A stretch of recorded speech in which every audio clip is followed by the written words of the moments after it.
been falling for 3 days without pause. It drummed on the steel roof of the small research station in southern Iceland, a rhythmic, relentless pulse that blended with the hum of computers and the faint buzz of the generator outside. Dr. Arya Sen stood by the window, her reflection merging with the storm. In her hands, she held a piece of stone no larger than her palm, yet etched with symbols that didn't belong to any known civilization. Her phone buzzed again. "We found something," the message read. It was from Marcus Vale, the deep-sea diver who'd been working with her for months.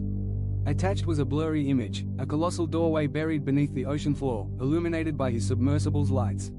The symbols on it matched the ones on her stone exactly. Arya's heart skipped a beat. For 10 years she had been dismissed as a dreamer, an archaeologist chasing myths. Her papers on prehistoric oceanic civilizations had been ridiculed, her funding cut, her reputation shredded. But this image, might finally vindicate everything. She grabbed her coat, stuffed the artifact into a waterproof case, and stepped outside. The cold wind howled across the Icelandic coast as she climbed into the waiting helicopter. The pilot, a weathered man named Gunnar, gave her a sideways glance. "You're sure you want to fly out in this storm?" Marcus said. "It's urgent. We don't have time." He shrugged. "Your call, Doctor." The helicopter lifted off, cutting through the rain, heading toward the North Atlantic. Beneath him stretched an endless expanse of grey ocean, wild, heaving, ancient. Arya's thoughts spun. The coordinates Marcus sent led to a trench that wasn't on any geological map. A region her senses had flagged as unnaturally symmetrical. Could it really be Atlantis? Or something older? 2 hours later, they reached the research vessel Helios, anchored in the middle of nowhere. Marcus was waiting on deck, tall, rugged, with eyes that had seen too much beneath the sea. "You came fast," he said, helping her out. "I didn't have a choice," she replied. "Show me." He led her into the control room. The walls were lined with sonar displays and live feeds from the submersibles. Marcus tapped a keyboard, and a 3D map appeared, the ocean floor rendered in ghostly blue. At its center, a circular structure nearly 300 meters wide. "Discovered it yesterday," Marcus said. "At first, I thought it was a natural formation. But then, he switched the feed to a camera view. The image flickered to life. It showed a massive stone gateway half buried in silt, carved with concentric rings and markings that glowed faintly when the submersible's lights touched them. The same symbols as her artifact, only now, they pulsed, almost as if alive. Arya whispered, "It's real." Marcus nodded grimly. "There's something else. We sent a drone through the archway this morning. It didn't come back. The feed cut out the moment it crossed the threshold." That night, the storm intensified. Waves slammed against the hull of the Helios, and the crew worked frantically to stabilize the vessel. Arya sat in the observation bay, unable to sleep. The symbols haunted her, she could almost hear them whispering beneath the roar of the storm. At 2:17 a.m., the ship's alarm blared. She rushed to the control deck. Marcus was there, staring at the sonar screen. "We've got movement," he said. "Something's coming up from the trench." The sonar showed a massive shape rising slowly, too large to be a whale, too symmetrical to be a natural object. "Is it debris?" Arya asked. Marcus shook his head. "No, it's following the same path as our drone." Then, the lights flickered. For a moment, the entire ship went dark. When they came back, the screens showed static.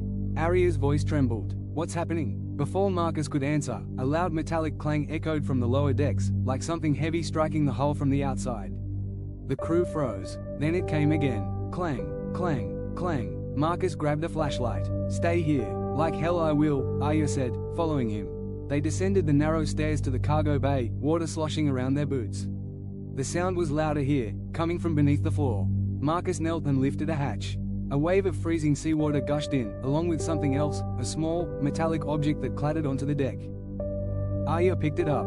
It was the missing drone, its hull crushed, its lights flickering weakly. But the strange part was the symbol scratched across its side, the same ancient marking, drawn in fresh, glowing blue. "Marcus," she whispered, "this wasn't here before." By morning, the storm had passed, but the unease hadn't. The crew was shaken. One of the engineers swore he heard voices during the blackout, whispering in an unknown language. Marcus brushed it off, but Arya couldn't. The symbols, they weren't just carvings. They were signals. At 9 a.m., they prepared the deep-sea submersible, Orpheus. Arya insisted on going down herself. Marcus objected, but she didn't budge. "This is my discovery," she said. "I need to see it with my own eyes." The descent was slow, the water growing darker with every meter. At 6,000 feet, the sunlight disappeared completely, replaced by the cold glow of the sub's floodlights.